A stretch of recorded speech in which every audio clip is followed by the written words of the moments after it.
welcome back to another new edition of Windows and Current Affairs. And today, as we are almost wrapping up 2021 and commemorating in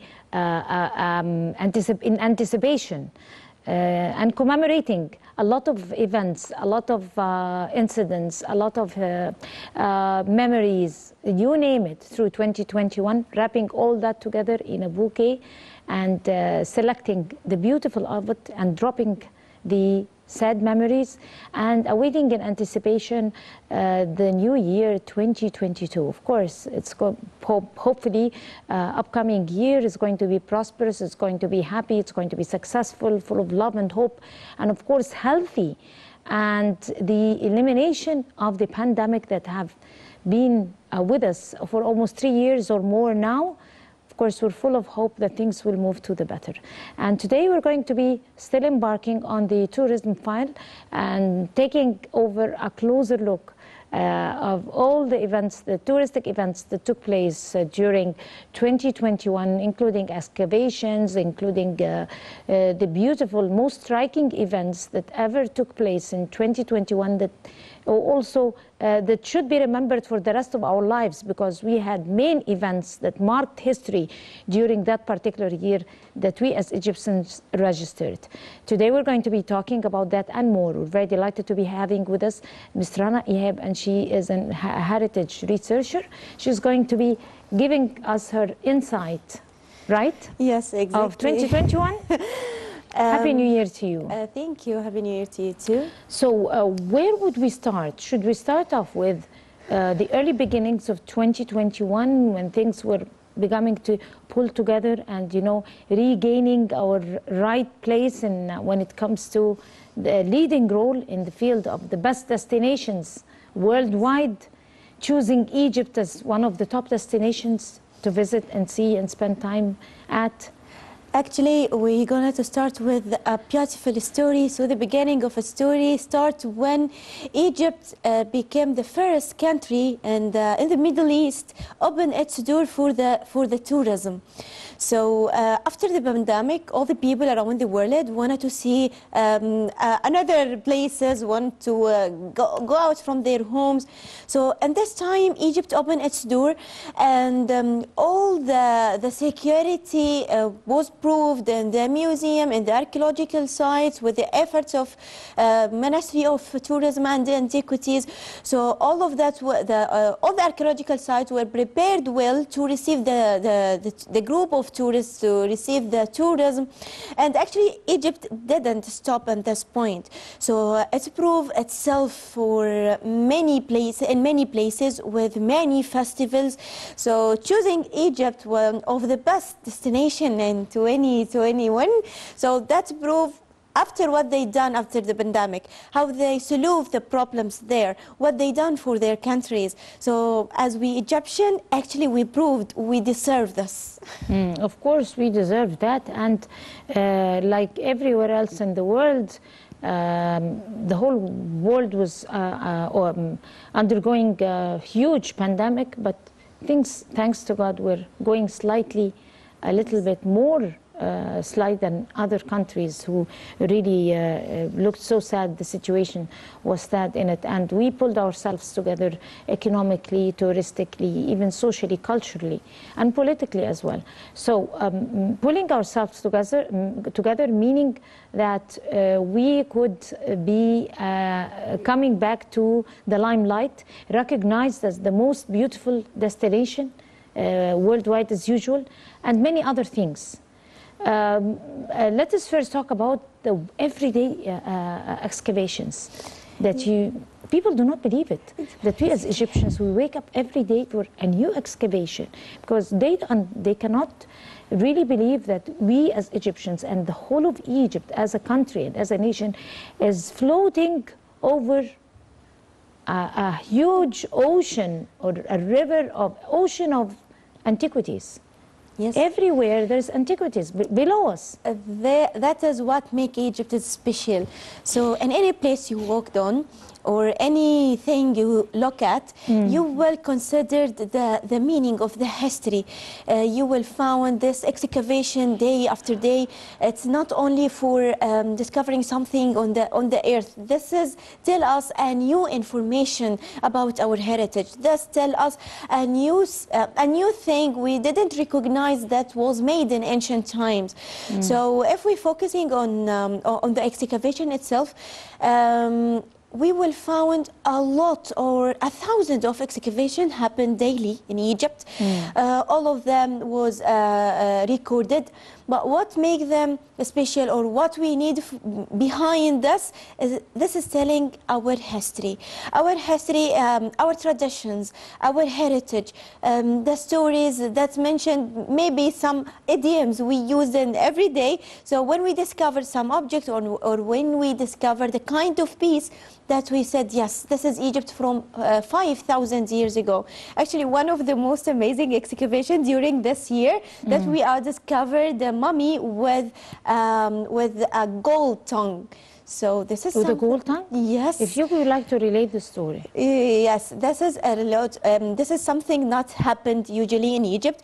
We didn't know why they replaced the tongue with the gold one. Maybe this has come from the idiom, if the silence from gold, so the talking will be from silver. So this is maybe the idiom there, or maybe the mummy must. The mummy was a specific character from which no, it's a normal mummy. It's an ordinary mummy. So about discovering something like that, that means that Egyptian people have a great awareness about the medicine. So if I'm replaced something, I understand the idea of the importance of the tongue. So talking about the skull itself, so we discovered the mummy with braces. So the ancient Egyptian medicine was developed to know dentistry. Yes, exactly. And also we remember those tombs, the 59 tombs, I guess, or how many tombs that were discovered, that huge excavation yes, that was done? Many tombs was discovered in many places. The most famous one, actually, that we discovered in Saqqara, but the mummy I'm talking about with the gold tongue was discovered in Armenia. So around the whole Egypt, we have the excavation every day. So this is a very important point. Some people said, if we getting the archaeology from the bottom of the land, where we will put it. Actually, sometimes as an archaeological aspect, after we discovered, we record and we document everything related to the building, related to this statue, and we cover it again. Why we cover it again? Because beneath it's saved well. The earth can save it until I need to remove the dust again and excavate. And actually, most of the excavation now in Egypt doing like that. And the other things was moved to the Grand Egyptian Museum, for example. We have one of the most amazing museum, not only in Egypt, that in all the world, which is the Grand Egyptian Museum. We're gonna move on to the Grand Egyptian Museum later in the episode, but let's still embark over the many discoveries that were made during 2021, because there were many discoveries and there were also very special ones. Remember that one that the Prime Minister attended himself in person. Yes, exactly. This is in Saqqara, and we discovered numbers of the tombs. This is the tombs from the New Kingdom, and the amazing of this tombs is the color inside it. How it's amazing, how it's talking about, because it's recently excavated, so we didn't have much information about it, and actually also we have that excavation under the authority of the Egyptian universities. So most of them discovered something related to the treasure, related to the store of the Egypt at that time. So what does this make this excavation is very, very special because it told us information specific about something we didn't have that much information about it. So this information is under studying now, and we're doing our efforts as the Egyptologists and the excavator and also conservators. They played a very, very important role in excavate, because if I found a color tomb for the first time, I'm afraid of the weather could be effect on that color by any way. So the conservators played a very important role in this, to protect the colors, to protect the inscription, and that's it. But the question that strikes everybody's mind, that how come after all those dynasties and all those years and eras and millenniums, the color is preserved as if it's totally brand new? Because they use the natural colors. The mixing of the colors with the chemical things, that's what make ancient Egyptian civilization is special too, because they understand well the meaning of chemistry.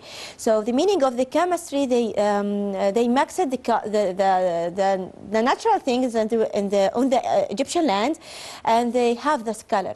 So every specific color, they get it from a very specific way. So for example, we have a rare color which is a kind of pink. So we didn't find the color of pink just in rare, in coffin, in tombs, and that side. So when we searching about this problem, we found they get this pink color from snails, which is lived on the Mediterranean Sea. So they take a kind of part which is make this pink color. So using the natural colors can save that for a long time. And actually talking about the colors, the conservators and the temple of Luxor, all the colors was covered with the black stuff. So they doing their effort to remove the black one, and they discovered the real colors behind that, which is mean even what happened in Egypt and the weather, but they didn't affect on the real colors. So this is a great thing. This is the secrets. This is the wonderful of ancient Egyptian civilization. Also, pyramids that were discovered also. Yes. Because people just know that among the 7 wonders of the world is our 3 pyramids. They have no idea that we own as much pyramids as the population of any other country. Yes, actually we have around 124 pyramids in Egypt. What were the latest pyramids that were discovered? Actually, we have kinds of pyramids. It's not only a specific one, but the most famous that people can visit, beside the Pyramid of Giza, for sure the Pyramid of Saqqara, and also the Pyramid of Dahshur, the Pyramid of Maydum, and actually we have also a pyramid in Aswan. So in Aswan, in Elephantine Island, we have one of the pyramids. So people thought that only we have the 3 pyramids, but this is not true. And we have also a great pyramids like pyramids of Dahshur and those stuff.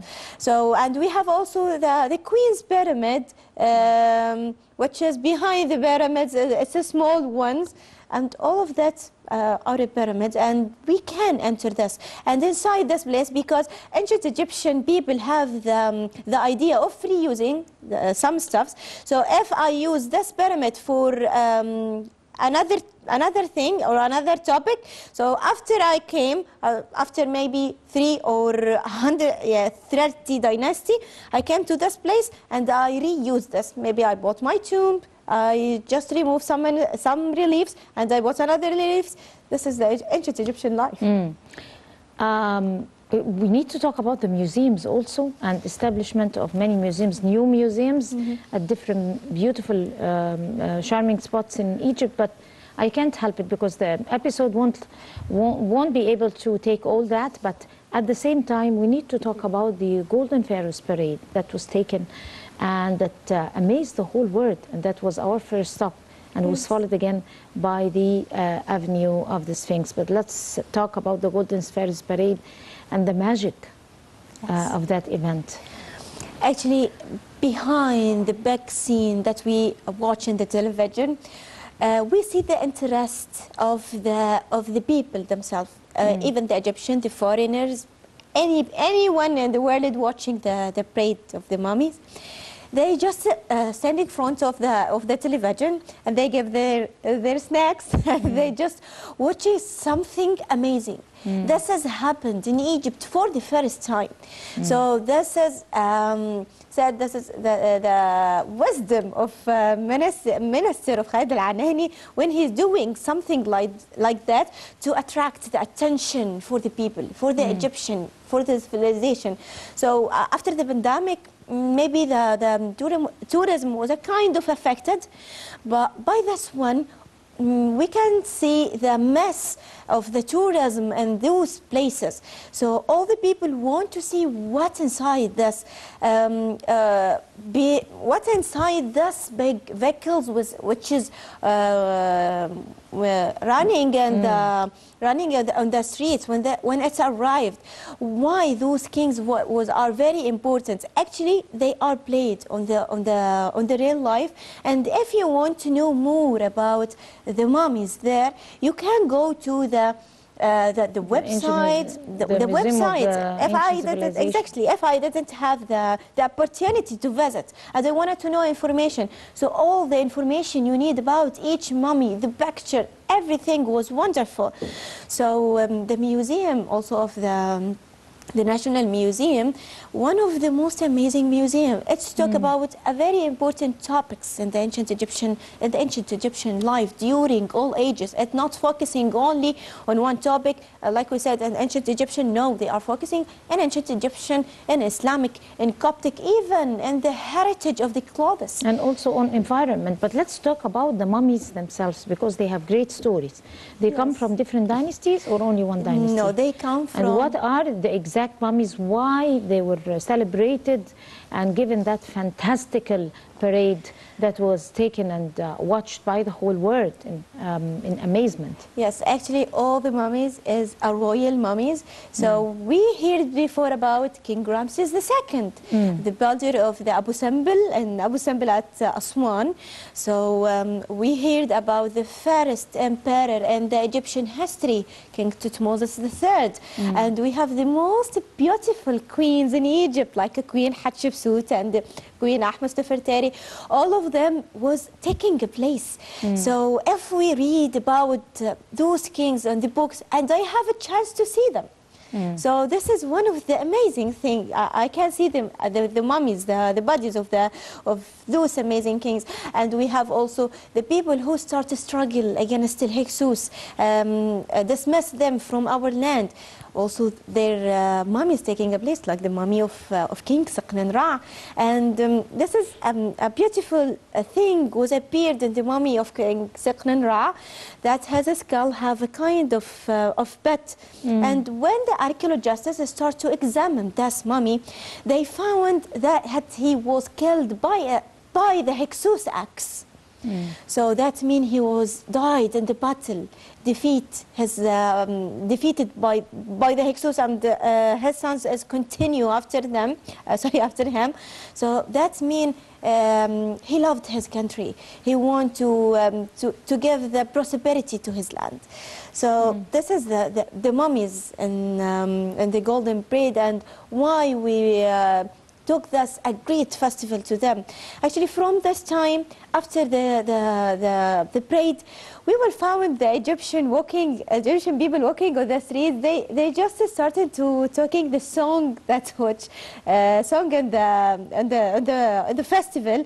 So this is a kind of read back the words.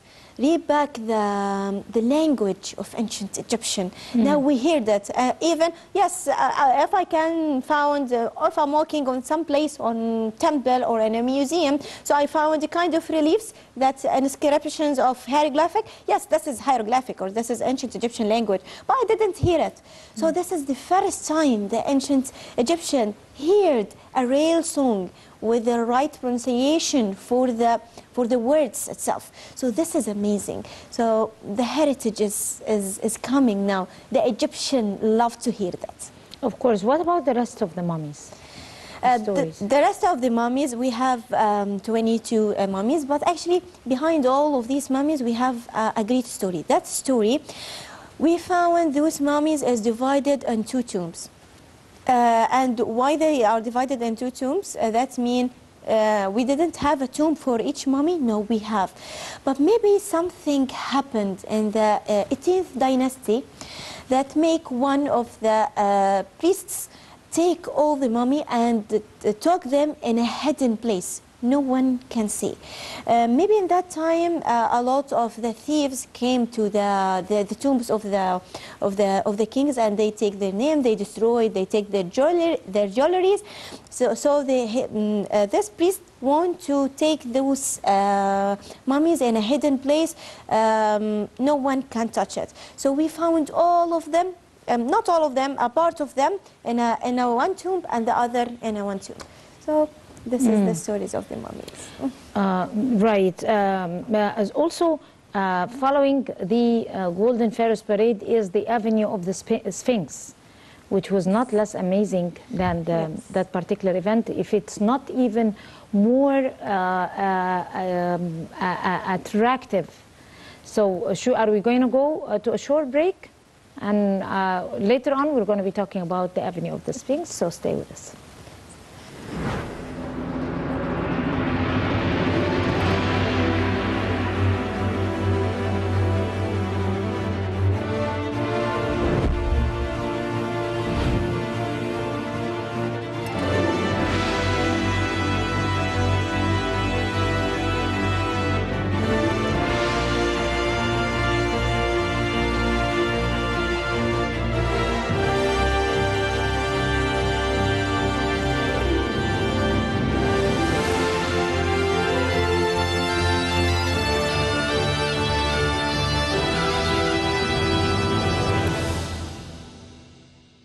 This is only one part of what was said. Even the beautiful music, you know, you could never imagine unless you watch it all inclusive with the events, with the content, with the songs, with everything, the celebration. It was amazing. And that was even broadcasted worldwide. That was held in Luxor. And it is even more attractive than the first one, because of the content and because of that we have had, you know, enough glamour, our mummies and our history and the way we commemorate our history. This type of glamour enabled us to have the spirit in this particular event to amaze everyone. Explain to us how. Because actually this is taken from a real thing happened in ancient time. So if we're talking about the mummy, yes, we're doing this festival for the mummies. But actually the festival of Avenue of the Sphinx, we take the same ritual that happened in the old ceremony. So the ceremony of Amun, the park of Amun, when he moved from Karnak temple and he going to the Luxor temple, this is actually take a time, and this has not happened before 5,000 years ago. So we, the people who are studying in archaeology and history and this stuff, yes, we read about that rituals. They can going from this time to this place in that time, in this particular time. But to see this in real time, to see actually what really happened, to see the real dancer, to see and hearing the songs that was singing in the festival itself. So this is the spirit of the setting. Festival. Yes, exactly. All the thing was prepared very, very, very well to feel intricate details. Yes, and details to see, to feel that we are in the ancient time. No, the ancient time come back again, and this is a kind of authenticity. So this is we didn't have we say, no, now time, we didn't need to focus on the history. I need to focus on the history to take the important thing and to see what I can improve, what I can, to put to renew this thing. I didn't make this or dismiss this thing completely, but I take it to follow the trend with the people, to see what they wanted to hear, what they wanted to see. So if I'm talking about a story of the Bark of Amun when he moving, or the festival of Obit when he moving, okay, this is a kind of boring story. But when I see it, when I feel this is a wrong thing, an amazing thing, here is the difference in this time. The Avenue of the Sphinx, it has a huge history and a story. We have to recount it and remember it together with the viewers. If you like to elaborate. Yes, for sure. The Avenue of the Sphinx is connected between the Karnak, the temple of Karnak and the temple of Luxor, and the Bark of Amun. During this festival happened one time in the flooding season in the Nile, or the flooding season in Egypt. And Bark of Amun, we have the god of Amun, the shape of god of Amun on this bark, and the bark was moving from the Karnak temple with the singers and the acrobats and those people around the bark. And during his journey from the Karnak to Luxor, we have a kind of chapels. All of these chapels, the king stopped on them, or the Bark of Amun stopped on them for the offerings, for showing the people if someone have to say something or that stuff. And he moving until he reached to the Luxor Hall. Then the Bark of Amun was going to the most sacred part on the temple, which is called the Holy of Holies. What happened? The Holy of Holies. Why this stuff? Why all of that festival happened? Actually, some kings used them to renew their power, to renew their coronation on the throne of Egypt. To take the soul of Amun and to tell the people, to the Egyptian people, that I have the soul of Amun, so that means I can rule them in the religious way. Don't worry about that, because actually the Egyptian people are the religious people. So they do not afraid and will not kill your or dismiss your sample. I'm here, renew my power, I'm renew my soul by him. So this is the idea of this festival. Yes. And what happened exactly is that we renovated the setting. Yes, exactly. We restored. It's not renovated, of course. It's restored and maintained. Yes, the Sphinx themselves, it's a ram-headed Sphinx, and actually it's around 1.5 kilometers maybe, and we have around, in the ancient time we said we have around 2,000 ram-headed Sphinx, and the Sphinx, when king come after a king, he add his statue. He add his statue, so that's what make the Sphinx is important. So during this road or this avenue, all the Sphinx is around the avenue. So we can see, because the shape of Amun is a ram head, and the god of Amun, if he represents himself as a human, but the ram head is the real thing for him. Exactly. I wanted to talk about the significance of the ram-headed Sphinx. Yes. Why ram-headed and not any other animal? Actually, because it have a kind of religious thing in the Egyptian civilization. So the ram-headed, especially if we're talking about Luxor and Aswan, also we can find him on the scenes of the temples. Why of that? Because this is the openers of the river source.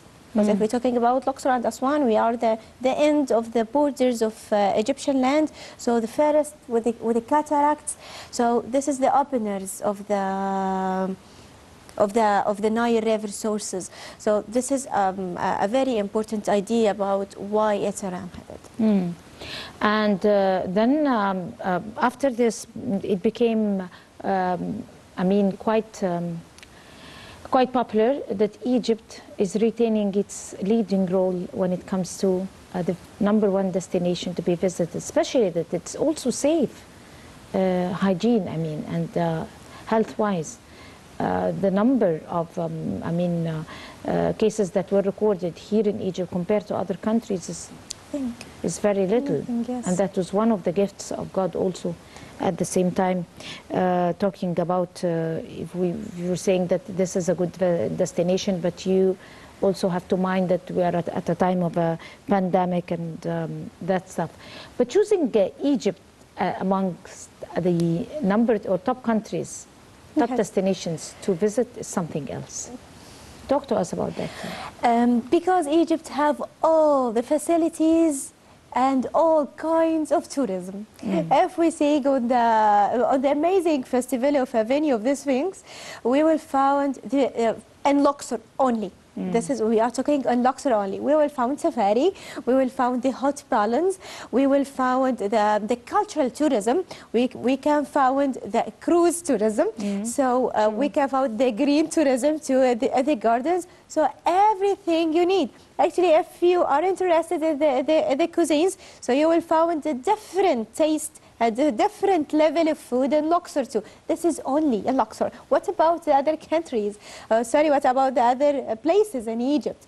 So we have on the Nile River, we have, for example, Minya, we have Sohag, we have also Cairo, Giza. All of these places have amazing places. So if you prepared yourself to visit all the places in Egypt in 1 week, you will not be. You will say, no, I wanted to stay more in Egypt. I wanted to stay more in Egypt. True. So this is a very, very important thing. This is what make Egypt special. This is what make Egypt. All the tourists, they didn't want to leave it.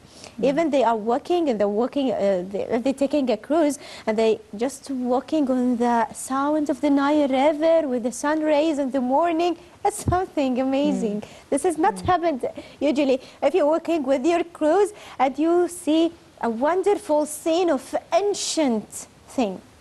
So this is special. This is not found in any country else. Right. We're going to go to a short break and we'll come to continue, so stay with us.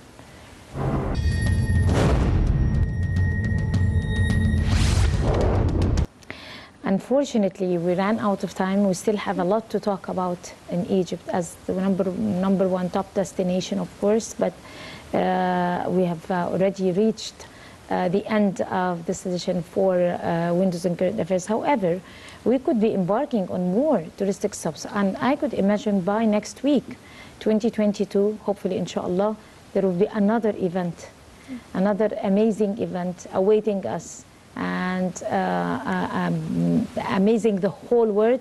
All media outlets is keeping an eye, or are keeping an eye on Egypt with its events, with its historic events, and a place to talk about. I'm definitely sure about it. Yes, God. Rana Ihab, you are a heritage researcher. We'd like to thank you so much. As usual, you have enlightened us with your information. Thank you so much. All the best to you. You have a happy new year. And hopefully we see you again Thank you so very much. soon. Thank you so much. Thank you so much. And this will bring us to the end of this edition of Windows and Current Affairs. Many thanks to all of you. Until we see you once again, that's a goodbye and a happy new year.